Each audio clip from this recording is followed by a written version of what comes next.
આ તરફ વાવથરાદના ભાયલી ગામે વરસાદી પાણીનો નિકાલ ન થતા ગ્રામજનોને હાલાકી પડી છે। વરસાદ બંધ છતાં પાણી ન ઓસરતા લોકો પાણીમાં રહેવા માટે મજબૂર બન્યા છે।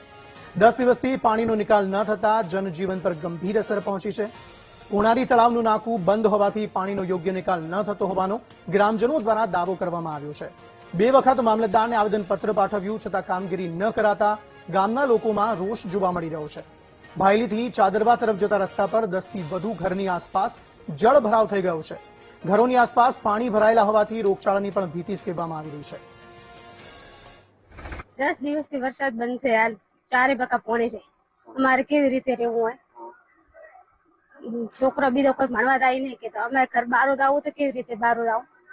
ને 4 બકા પોણી અમારે વરસાદ મચ્છર ખાઈ જાય। અમારે રહેવું ચમચમારીમાં છતાં પણ પાણી તો રહેવાનું છે। લગભગ દિવાળી પછી હશે એટલે અમારી સરકારશ્રીને એવી રજૂઆત છે કે તમે કોઈ પણ કાળે અમને પાણી બંધ કરી આપો।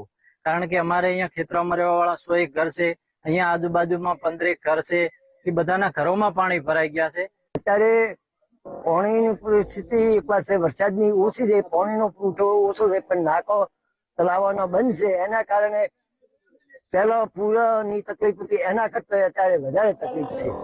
અમારે આ પાણી વર્ષો વર્ષ આવે છે પણ છતાં નીકળે, પણ આ સાલ કોણારી તળાવનું નાકું બંધ હોવાથી પાણીનો નિકાલ થતો નથી। 2 વખત અમે આવેદન પત્ર આપ્યો મામલતદારમાં, પણ છતાં પણ કોઈ આનો નિકાલ થયો નથી।